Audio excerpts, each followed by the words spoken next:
Hi guys, welcome to the Parrot Life. This is Noah, my Cape Parrot, and today we are at a different studio. We are at an office, and if you guys haven't seen part 1 of Noah's pet insurance and Bumblefeet story, that is going to be part 1, and this is going to be part 2.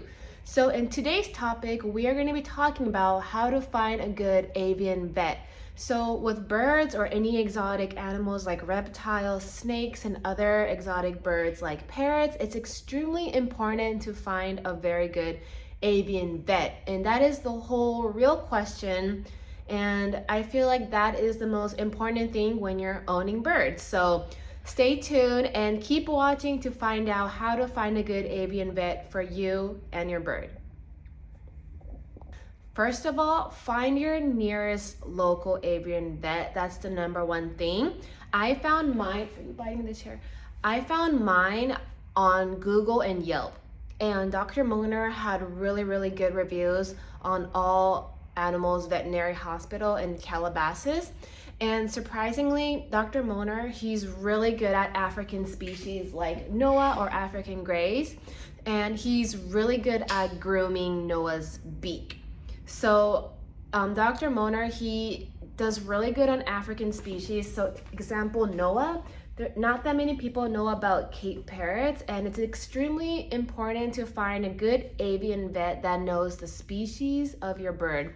So that is the main key here. I trust Dr. Moner because he's really good at surgeries. If you go on his YouTube channel, you can literally look at Dr. Moner doing different surgeries for different types of birds, such as large birds to like flamingos and just different all kinds of birds. And he always goes to Africa and he does like consults, and I think he's going there for like vacation, but also to look at wild birds and do conventions in Africa. Can you see Noah? So Dr. Moner, I do trust a lot. But this clinic is open like 9 to 4 p.m. So he's not like your emergency doctor. So Dr. Moner, he's really good. For example, since he knows us for a long time, for several years, if Noah gets an injury, he can immediately see him the next day if the office is closed, and if something happened to Noah the night before, he immediately takes us the day after, and it has been life-changing. But obviously this clinic, it goes from 9 to 4, and Thursdays and weekends sometimes are closed. So now the next option is going to be how to find a good emergency avian vet. So all clinics, regardless, have to be certified avian vet. That gave me startled. So yes, so the next emergency place that I would recommend is All Access Animals. And find your nearest emergency because you don't know what's going to happen. Birds get injured really quickly. I remembered my macaw bit my budgie's feet on the night of. And obviously, Dr. Moner was not free because it's at night. So our best emergency doctor is going to be All Animal Access. And I'm really fortunate to find a really good doctor and save my budgie's feet. So animals such as birds get injured really easily because they're super fragile and small, unlike dogs or cats. So it's important to find your local emergency certified avian vet. So both of my doctors, Dr. Moner and All Animals Access, is around, it's around like 40 minutes. So it's not so far, like 2 hours. Some people drive like 2 hours away, but at least 40 minutes is not so bad. So it's important to find your local nearest avian vet for sure. Hopefully he stays. So what's a very good certified avian vet's qualities? So actually, before I talk about that, there's another doctor that I really recommend. It's called Dr. Nemitz in Orange County. Dr. Nemitz is really good at neurological for birds, and Dr. Moner is good at physical, like surgeries. So I have all these really good resource doctors because, you know, obviously all doctors are rounded, I guess that's what you say. But sometimes a vet is better than the other vet at different topics, such as neurological or surgeries. So each vet has a specialty. So my other video, my Scarlet Macaw Lonnie, he was avian gluconitis positive, and Dr. Nimes, I found out from somebody else from my bird friends, what we'll talk about later. But Dr. Nimes, he also tests for this bird. And I brought my Scarlet Macaw to Dr. Moner, but he had no idea why Lonnie was plucking. He knew of this virus, but for some reason, he never told me to test it, which I wish I did that for a year, and he was giving me the wrong meds for it.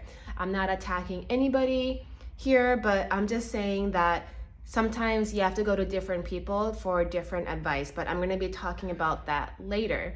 But Dr. Nemes in Orange County, he is a certified avian vet, and also not only neurological, but he's really good at beak trimming. Again, grooming is extremely important when you're looking for a certified avian vet, because these guys need often beak trimming and nails trimming, or else it gets too long. So with Keanu, my blue-throated macaw, he is dealing with a mild scissors beak that he had since he was a baby. And Dr. Nemes's father used to be, or is a dentist, so he's really good at generating that generation of that dentist part, and Dr. Nemes is good at incorporating it to our birds. So Dr. Nemes is really good at beak trimming. Oh, he almost bit me. This is why you're not supposed to have parrots overall. He bites. But let's talk about diet. Jamie also included this in her other video, what you need to look for in a good avian vet. And an avian vet always checks on diet.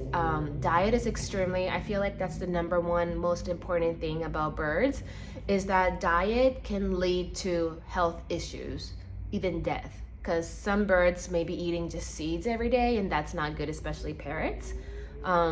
But a good certified avian vet will ask a patient, what is your bird eating? What does their diet look like? What kind of pellets are they eating? And so forth. And also their poop. They would always check their poop, bring their samples in.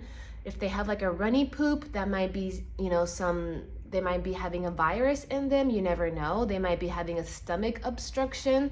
So they will always ask the birds droppings as well. So diet and poop droppings are very important when you're talking to a certified avian vet. And also, I feel like a good follow-up within a week, or I don't know, in 3 days, depends how severe your bird is. A good certified avian vet will ask you to come in ASAP for a checkup. So for example, Noah's bumblefeed, I always would come once a week. He would always want me to come, Dr. Moner would always want me to come once a week to check his bumblefeed. So a good certified avian vet will check on the bird ASAP and their health and monitor it and ask you when you are free for the next availability, so you can get in there as soon as possible, because a bird's health you never know, it can go downhill. So definitely a good certified avian vet will follow up really quickly. Also, really good certified avian vets are good at handling birds. When I went to Dr. Moner's clinic and I observed him how he handles birds, he's really good at toweling them up and trying not to make them stressed out too much. He does it in 1 second, and he does the shots, he gives them medicine, whatever he has to do. He's really quick, efficient, and safe, especially with the toweling. So it's good to always towel train your bird so they don't get stressed out at the vet. But I feel like really good certified avian vets are really quick and safe at handling birds, especially with towels and other materials. So this is going to be like a brief what to look for, or how to look for a certified avian vet. Definitely the last thing I would say, it's important to find bird communities or bird friends that you know and ask their advice, because for Dr. Nemes, I asked my bird friends and they recommended him. And I truly recommend him to other people now. I didn't know of him. I always went to Dr. Moner, but after Lonnie, my scarlet macaw, after being the whole avian gluconitis positive, I actually found out from Susan Hilliard from Flying Colors Aviary. This is the picture. She's studying on that virus, and sometimes other people know better than certified avian vets. So you need to trust your own instinct and study, because it's up to you for the bird.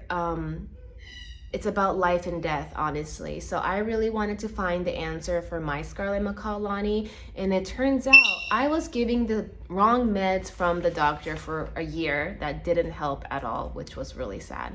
And I found out the whole positive avian gluconitis thing from Susan Hilliard. But before I met Susan Hilliard, I had such great, amazing bird friends who recommended me her. So I have such a great bird community and friends who I can talk to, and they can give me advice, and I can ask them a lot of questions. I'm on different forums on Facebook. Facebook forums with birds, don't underestimate it. A lot of people know really good things. And also my bird trainers, bird tricks, I know them. So definitely follow up and find really good bird friends and communities, and ask questions and find answers. And I feel like that's the most important thing in order to find a good certified avian vet through recommendation. So that's gonna be it. That's my last opinion for this video. I hope you guys enjoyed this video. If you guys haven't seen part 1, please watch part 1. And if you guys haven't subscribed yet, please subscribe to my channel. Hope to see you guys in the next video.